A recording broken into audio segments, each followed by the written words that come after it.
মানুষ কোনো বিপদে না পড়ে যায় সেই জন্য সাবধান বোর্ড লেখা হয়, আর যেখানে সাবধান বোর্ড লেখা থাকে সেখানে কখনো যাওয়া উচিত নয়। একটা গভীর অন্ধকার রাত ছিল। একটা ঝাড়ের ভেতর থেকে ভয়ঙ্কর আওয়াজ আসে। তখনই ঝাড়কে চিরে একটা ভয়ঙ্কর চেহারাওয়ালা বুড়ি ডাইনি বাইরে বেরিয়ে আসে। ও নিজের ব্যাগ থেকে একটা আয়না বার করে আর নিজের চেহারা দেখতে লাগে। ও চেহারায় ভাঁজ কাটা দাগ দেখে রেগে গিয়ে বলে উঠল, এ কি, আমার সুন্দর চেহারায় ভাঁজ কাটা দাগ দেখা যাচ্ছে। মানে যদি আরো কয়েকটা দিন আমি মানুষের রক্ত না পাই তাহলে আমি বুড়ি হয়ে যাব। না না না, এটা হতে পারে না। আমি বুড়ি হতে পারি না, মোটেই বুড়ি হতে পারি না আমি। আমাকে তাড়াতাড়ি মানুষের রক্ত খেতে হবে, তাতে যাই হয়ে যাক না কেন আমাকে মানুষের রক্ত চাই। ডাইনি মানুষের খোঁজে একটা গ্রামে এসে পৌঁছয়, কিন্তু গ্রামে কাকেও দেখতে পেল না। ঘরের সব দরজা বন্ধ পড়েছিল। তখন ও পেছন থেকে কারোর আসার আওয়াজ শুনতে পেল। ও ঘুরে দেখল, তখন ও একটা তান্ত্রিককে আসতে দেখতে পেল। কি ভাগ্য আমার, শিকার নিজে হেঁটে আমার কাছে আসছে। এখন আমি এর রক্ত খাবো আর আবার যুবতী হয়ে যাব।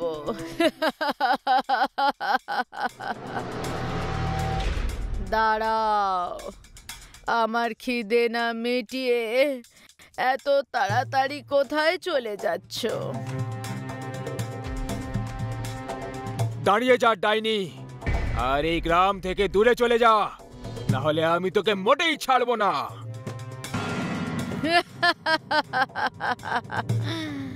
ডাইনিকে মারাটা মুশকিলই নয়, অসম্ভব কাজ। মূর্খ তান্ত্রিক, এখন তুই বাঁচবি না, আর না এই গ্রামবাসীরা। ডাইনি তান্ত্রিকের দিকে এগিয়ে গেল। তান্ত্রিক ছাই বার করে চোখ বন্ধ করে মন্ত্র পড়তে থাকে আর ডাইনির ওপরে ছুঁড়ে ফেলে দেয়। ডাইনি কষ্টে ছটফট করতে লাগলো আর দয়ার ভিক্ষে চাইতে শুরু করলো। ছেড়ে দাও আমাকে, ক্ষমা করে দাও, আমি কাউকে কিচ্ছু করব না। এমনি তো এখন তুই কারো কিছু ক্ষতি করতে পারবি না। তান্ত্রিক নিজের ব্যাগ থেকে একটা ছোট শিশি বার করে, যার ভেতরে ডাইনি একটা ধোঁয়ার রূপে বন্দী হয়ে যায়। তান্ত্রিক ওই শিশি নিয়ে জঙ্গলের এক কুয়োর কাছে গিয়ে পৌঁছয়। আজকের পর তুই এই কুয়োতে বন্দী থাকবি, যতক্ষণ কেউ তোকে এখান থেকে বার না করে দিচ্ছে।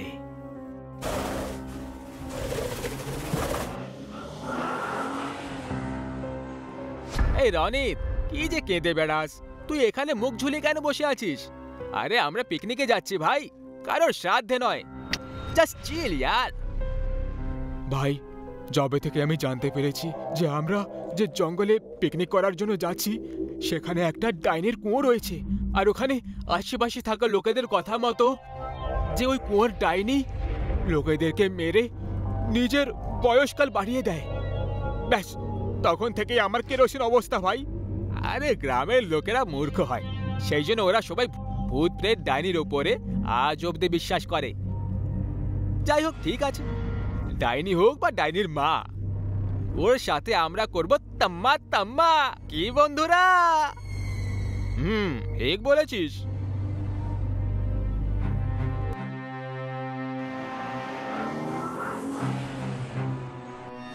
রনিতের কথাগুলো একদম সত্যি ছিল, কিন্তু ওর বন্ধুরা ওর কথাগুলোর মজা উড়িয়ে খুব বড় ভুল করে ফেলেছিল। এরকম করে সবাই আজকে নিজেদেরকে একটা খুব বড় বিপদে ফেলে দিয়েছিল।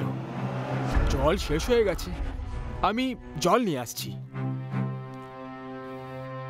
ভিকি জলের সন্ধানে ঘন জঙ্গল পার করে এগিয়ে চলেছিল তখনই ও সামনে একটা খুঁটিতে অনেকগুলো বাদুড়কে ঝুলে থাকতে দেখতে পায়। আর তারপর ওই সব বাদুড়গুলো ওখান থেকে যেই না উড়ে চলে গেল, ভিকি ওখানে একটা বোর্ড ঝুলে থাকতে দেখলো। বোর্ডে লেখা ছিল সাবধান, ডাইনির কুঁয়ো, এই কুঁয়োর কাছে যাওয়া একেবারে নিষেধ। আজ পৃথিবী কোত্থেকে কোথায় পৌঁছে গেছে, কিন্তু এই গ্রামের লোকেরা এখনো ভূত প্রেতের কথায় আটকে রয়েছে। ভগবানই জানে এই গ্রামের লোকগুলোর মাথায় কবে বুদ্ধি হবে। ভিকি একটা গাছের ডাল ভাঙে, সেটা বোতলে ভেঙে তার সাহায্যে কুঁয়ো থেকে জল বার করতে লাগলো। তখনই ওর কানে খুব ভয়ঙ্কর চিৎকারের আওয়াজ শুনতে পেল। ভিকি আওয়াজ শুনে ভয় পেয়ে যায় আর এদিকে ওদিকে তাকাতে লাগলো, কিন্তু চারিদিকে শুধু গাছপালা আর বন জঙ্গল ছাড়া কিছুই দেখতে পেল না। ভিকি ঘাবড়ে গিয়ে, কে কে আছে ওখানে? মনে হচ্ছে কোনো বাচ্চাকেই কুয়োতে ফেলে দিয়েছ হবে।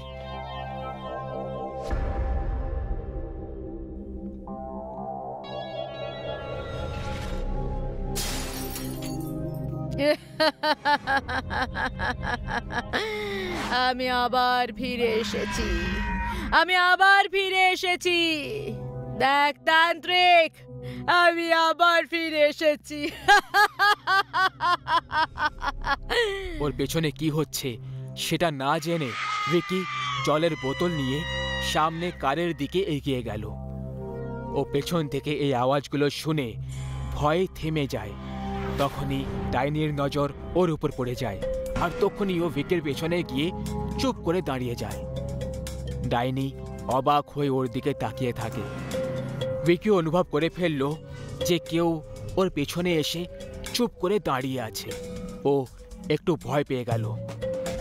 তা সত্ত্বেও ভয়ে কাঁপছিল ভিকি সাহস করে পেছনে ঘুরে তাকালো, আর খুব খারাপভাবে শক লেগে চোখ খোলা হয়েই রয়ে যায়, যেন ও মৃত্যুকে দেখে ফেলেছিল। কুয়োর ওপরে বাতাসে একটা বুড়ি খুবই মারাত্মক ডাইনি, যে ওকে দেখে জোরে জোরে হেসে যাচ্ছিল। ভিকি প্রাণ বাঁচিয়ে ওখান থেকে পালিয়ে যায়, কিন্তু ও বেশি দূর যেতে পারল না।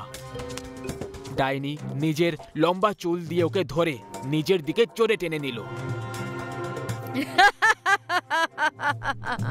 আমার থেকে দ্রুত তো অলিম্পিকের খেলোয়াড়রাও দৌড়তে পারবে না, তাহলে তুই আর কি জিনিস রে? হ্যাঁ,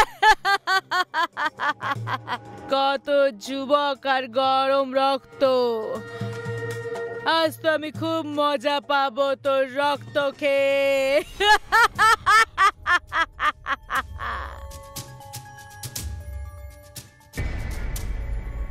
ভগবানের জন্য আমাকে ছেড়ে দাও, আমাকে মেরো না।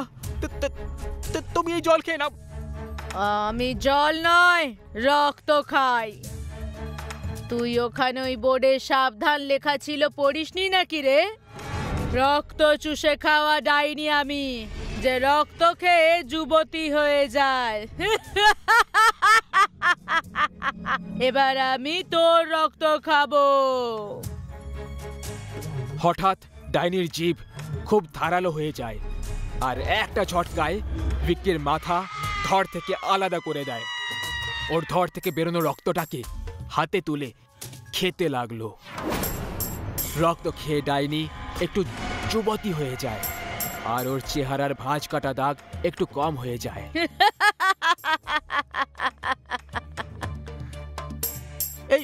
এই ভিকি কোথায় মরে গেল ভাই? অমিত, মনে হচ্ছে ওই জঙ্গলের ঝাড়ে কিছু আছে। ওই ঝাড়টা খুব জোরে জোরে নড়ে যাচ্ছে। অমিত ওই দিকে তাকিয়ে দেখল ঝাড়টা একটু নড়াচড়া করছিল না। ও বলল, কোথায় নড়ছে? ওখানে তো কিছুই নেই। ভয় পাস না, বাতাসে নড়ছিল হয়তো। কিন্তু বাতাস তো একটুও বইছে না। দেখ, একটাও পাতা নড়ছে না। ভাই, তুই খুব বেশি ভয় পাস। কোনো জন্তু হবে, আমাদের দেখে ভয় পালিয়ে গেছে। তুই টেনশন নিস না, চল চিল মার यार। কিন্তু রনিত তো টেনশন নিয়ে ফেলেছিল।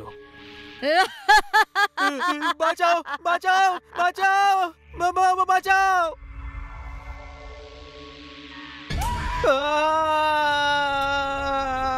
ওর বন্ধু ওকে ছটফট করতে দেখছিল। অমিত আর সনজিৎ রনিতকে বাঁচানোর জন্য ওর দিকে দৌড়লো। রনিতকে টেনে বাইরে বার করার পুরো চেষ্টা করলো। তখনই হঠাৎ রনিতের শরীর বাইরে বেরিয়ে যায়। এই কারণে অমিত আর সনজিৎ মাটিতে পড়ে যায়। মাটিতে পড়ার পর ওরা নিজেদেরকে সামলে নেয় আর ওদের নজর রনিতের দিকে চলে যায়। রনিতের মাথা ধর থেকে উধাও ছিল। এটা দেখে অমিত, সনজিৎ গুরুতরভাবে ভয় পেয়ে যায়।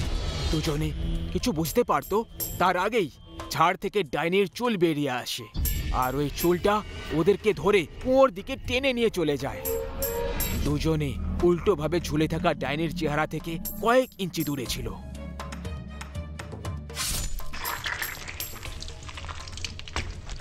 আজকের এই খাবার খেয়ে আমি খুব খুশি। মানুষ যদি কোনো সাবধানের বোর্ড দেখেও না দেখতে পায় তাহলে তারা তাদের মৃত্যুকে নিমন্ত্রণ করে। সেই জন্য যেখানে সাবধানের বোর্ড থাকবে সেটাকে না দেখার ভান করিবেন না। কে জানে ওখানেও ডাইনির বাস রয়েছে।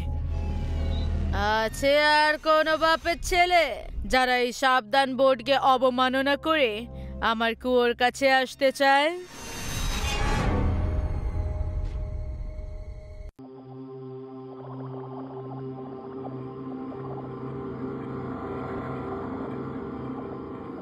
আরে यार, এই কারেন্টের নাটক তো রোজের নাটক হয়ে গেছে।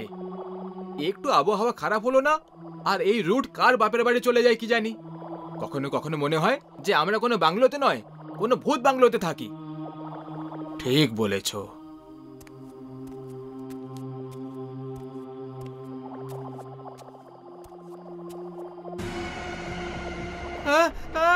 ভূত, ভূত! আরে আরে জয়, কোনো ভূত নেই, কেউ নেই এখানে। আরে কোনো ভূত নেই, কেউই নেই এখানে। না ভাই, ছিল, এখানে একটা ভূতই ছিল। আমি দেখেছিলাম, ওর চেহারা একদম আমার সামনে ছিল। আমি সত্যি বলছি। এক নম্বরের ভীতু তুই। কেউই নেই এখানে। কি জানি নিজের খেয়ালে কি কি দেখে ফেলে।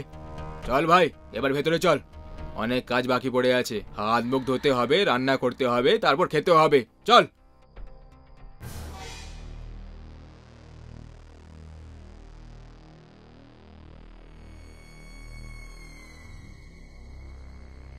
আরে ভাই, তোদের একটা কথা বলি, আমার প্রাইভেট চাকরি খারাপ চাকরি করার মোটেই ইচ্ছে হয় না।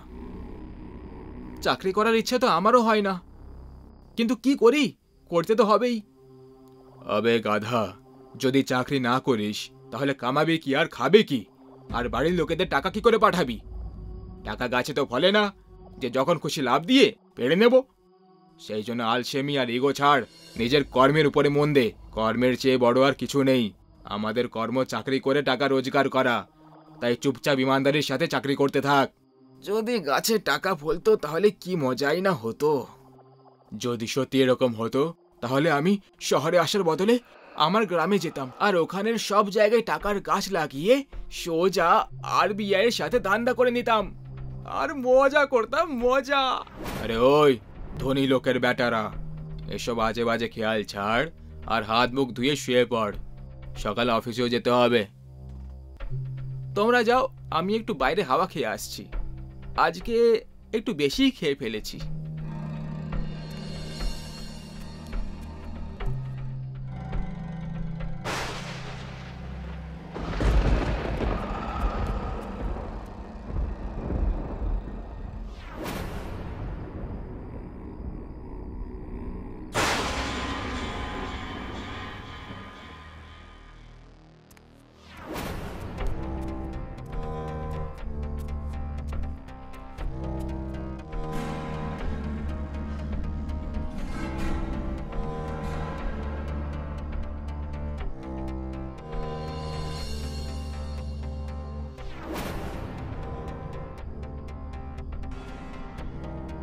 এতগুলো টাকা, টাকাই টাকা।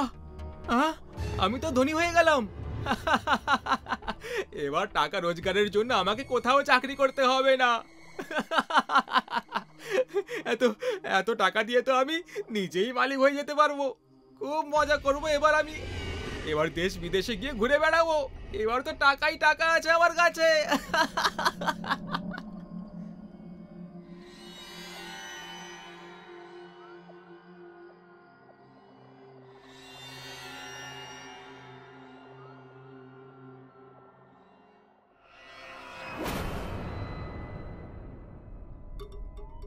আবে এর কি হলো, এখনো রেডি হসনি কেন? অফিস যাবি না নাকি? না যাব না, এই চাকরি টাকরি আমার দ্বারাই হবে না, সেই জন্য আমার এই রেজিগনেশন বসের মুখে ছুঁড়ে মারবি। ইয়ার কি ছাড় আর তাড়াতাড়ি রেডি হয়ে যা। আমি ইয়ার কি করছি না আমার বন্ধু, এটা তো আমার দিব্য চক্ষু খুলে গেছে ভাই। দিব্য চক্ষু খুলে গেছে মানে আমার চোখ খুলে গেছে বন্ধু আমার।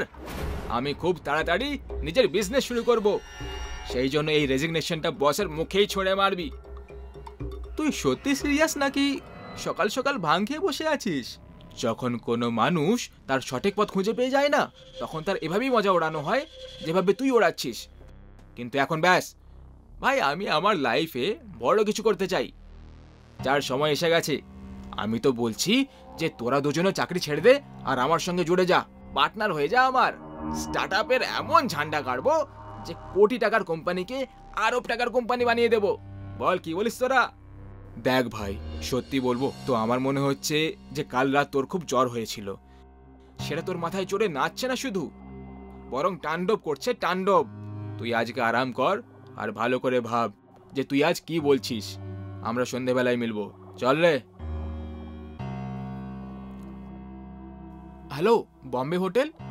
আপনার ওখানে যতগুলো চিকেন আর পনিরের আইটেম তৈরি হয় সব কিছুর এক একটা প্লেট, আর তার সাথে চকলেট আইসক্রিম, গোলাপ জামুন, অরেঞ্জ জুস, মালাই লস্যি তাড়াতাড়ি হোয়াইট হাউস রোডে বাংলো নম্বর 1-এ পাঠিয়ে দিন।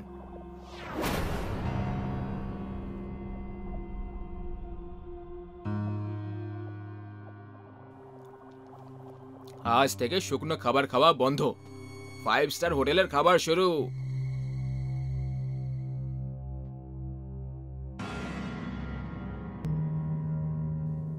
বাহ, কি দারুণ খাবার ছিল, দারুণ মজা হলো। পেট পুজো তো হয়ে গেল, এবার একটু শপিংও করা যাক।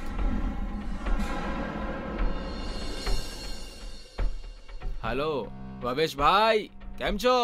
মজামা? আরে আই এম মজামা। আচ্ছা ভাই, আপনার কাছে যত রকমের ব্র্যান্ড আছে না, মানে যা কিছু আছে, সেগুলোর ডিট্টো 3-3টে পিস পাঠিয়ে দাও। যেমন কি মিডিয়াম সাইজের শার্ট 3টে, টি শার্ট 3টে, 30 সাইজের জিন্স 3টে, ঘড়ি 3টে, আর 8 নম্বরের 2টো চপ্পল, আর 9 নম্বরের, আর জুতোর জন্য এই সাইজই। আরে কি ভবেশ ভাই, ক্যাশই দেব, আগের পরের সব ক্লিয়ার করে দেব, বোনাস পেয়েছি আমি। পাঠাও পাঠাও, এবার আমি হব হিরো।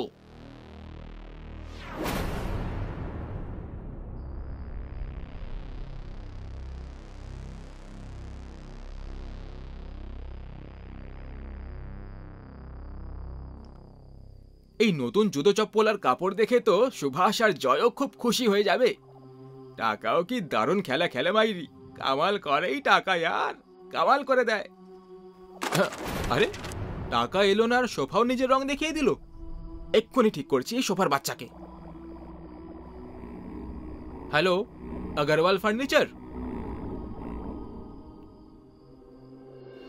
একটু এদিকে, একটু ওদিকে, ব্যাস ব্যাস ব্যাস, এটা ঠিক আছে। হ্যাঁ, এই নাও টাকা, আর এই 500 টাকা আমার তরফ থেকে টিপ। Thank you.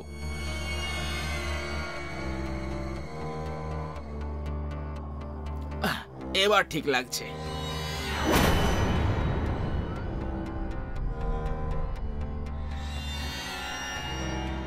আবে ওই, এই দুজন নমুনা কারা ছিল? আরে এসো এসো আমার বন্ধুরা, তোমাদেরই অপেক্ষা করছিলাম আমি। আর ওরা কোনো নমুনা ছিল না ভাই, এই দুটো সোফা রাখতে এসেছিল, আমি কিনেছি। কেমন লাগছে? ভালো লাগছে তাই না? আচ্ছা চলো বাদ দাও এসব, এই দেখো।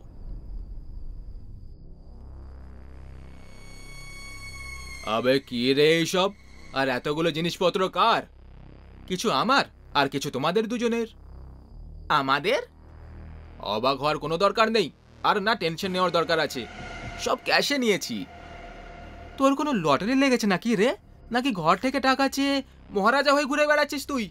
নাকি কোনো খাজনা হাত লেগেছে তোর? সকাল থেকে আজব রকমের ঢং দেখাচ্ছিস তুই।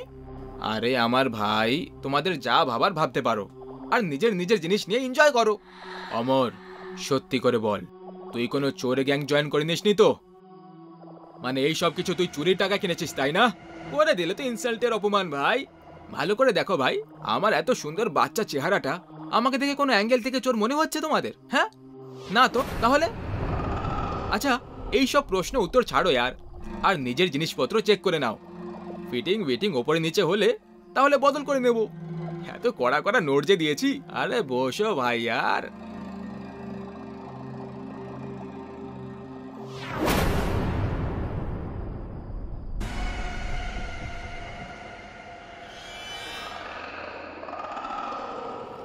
ছেঁড়া টি শার্ট, মনে হয় ভুল করে এসে গেছে। তুই তুই ওটা ছাড়, এটা দেখ। এসব কি ফাটা ছেঁড়া জিনিস কিনেছিস তুই? এরকম কি করে হতে পারে? এই সব আসার পর আমি নিজের হাতে সব চেক করেছিলাম, তখন সব ঠিক ছিল। আমার তো কিছু মাথায় ঢুকছে না, এসব কি হচ্ছে? আবে এটা যদি তোর ইয়ার্কি হয়ে থাকে তাহলে খুবই খারাপ ছিল। আর এই বেকার ইয়ার্কি করার জন্য ঘরে ছিলি আজকে, তাহলে কাল প্লিজ গিয়ে ডাক্তারকে দেখিয়ে আয়। তোর মাথা সত্যি সত্যি ঠিক লাগছে না। বাই দ্য ওয়ে, জয় আর আমি বাইরে খাবার খেয়ে এসেছি, তুই নিজেটা দেখে নে। আমি এবার শুতে যাচ্ছি।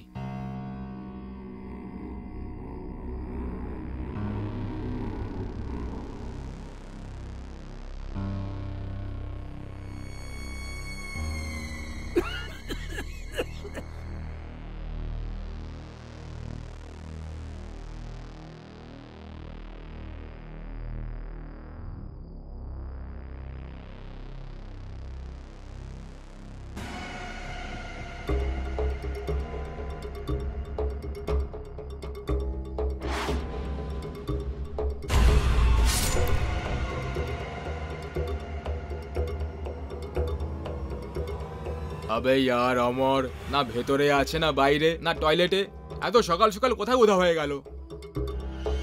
বাদ দে না ভাই, আজকে তো আমাদের টার্ন পরিষ্কার করার, সেটাই করে চলে যাই না यार।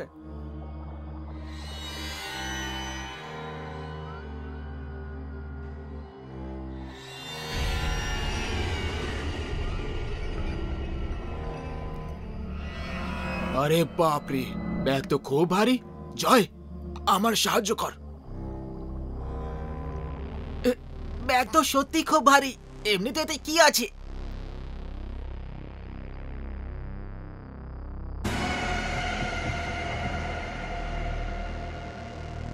এতগুলো টাকা? এবার বুঝেছি, হারামি অমর এই টাকাগুলোর জন্য এত লাফালাফি করছিল। কি জানি কোথা থেকে চুরি করে এনেছে ও।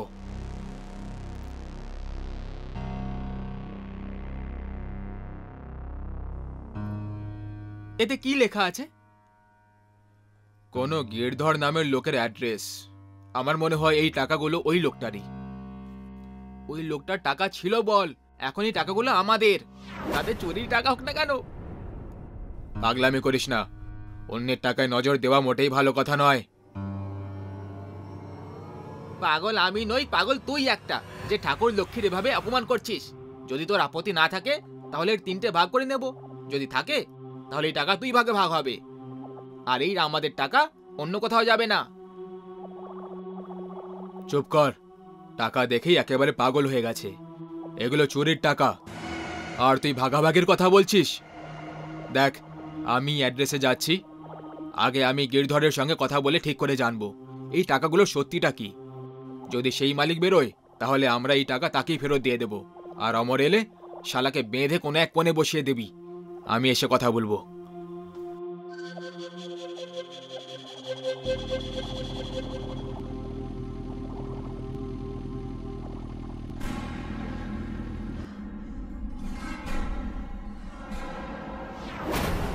আগে বলুন, কাকে খুঁজছেন আপনি? আপনার নাম কি গিরধর? আগে আমি গিরধর, বলুন। গিরধর বাবু, আমরা একটা ব্যাগ পেয়েছি, ওই ব্যাগে আপনার অ্যাড্রেস লেখা ছিল, তাই আমি এখানে চলে এলাম।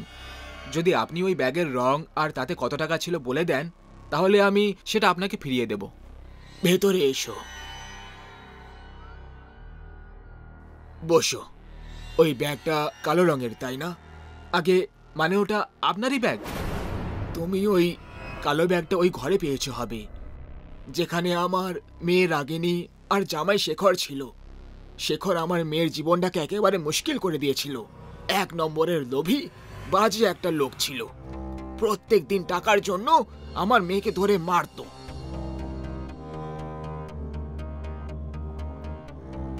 যদি তোর মেয়েকে সুখে দেখতে চাস বুড়ো, তাহলে টাকা নিয়ে এসে দে আমাকে। সেই জন্য বাধ্য হয়ে আমি আমার মেয়ের জন্য একদিন নিজের সব প্রপার্টি বিক্রি করে দিলাম, আর তারপর সব টাকাগুলো একটা কালো ব্যাগে ভরে ওকে দিয়ে এলাম। আমি ভেবেছিলাম এরকম করে আমি আমার মেয়ের জন্য খুশি কিনে নিয়েছি, ওর জন্য একটা হাসির জীবন কিনে নিয়েছি। কিন্তু কিন্তু ওই হারামি মানুষটা টাকা নিয়েও আমার মেয়েকে ছাড়লো না।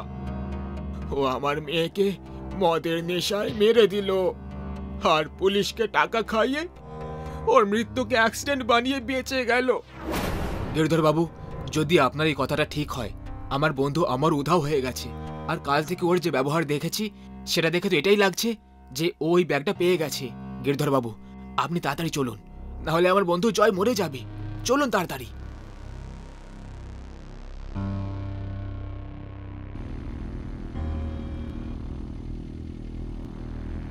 আরে यार, এই সুভাষ শালা পাগল হয়ে গেছে, যে ঘরে আসা এতগুলো লক্ষ্মীকে ফেরত দেওয়ার কথা ভাবছে। আমার তো একটুও মন মানছে না এত টাকা ফেরত দেওয়ার কথা ভেবে। না না, যাই হয়ে যাক না কেন, আমি এগুলো ফেরত দিতে দেব না। হ্যাঁ, আমি এগুলো নিয়ে পালিয়ে যাব। অমর যাক চুলোয়, এমনিতে ওই টাকাগুলো আমার থেকে লুকিয়ে নিয়েছিল।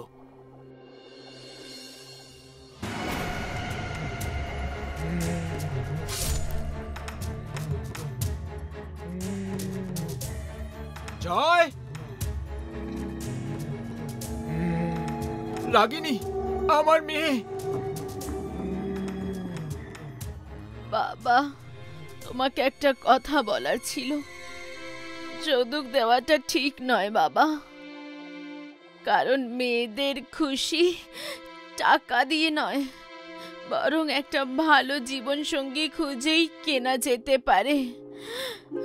তোমার টাকা অনেক সামলে রেখেছি আমি। যে কেউ ভুল উদ্দেশ্যে এটাতে হাত লাগিয়েছে, আমি তাদের মেরে ফেলেছি।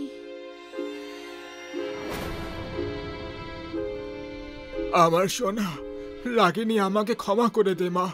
আমি শেখরকে তোর জন্য পছন্দ করেছিলাম, খুব বড় ভুল করে ফেলেছি আমি, ক্ষমা করে দে মা।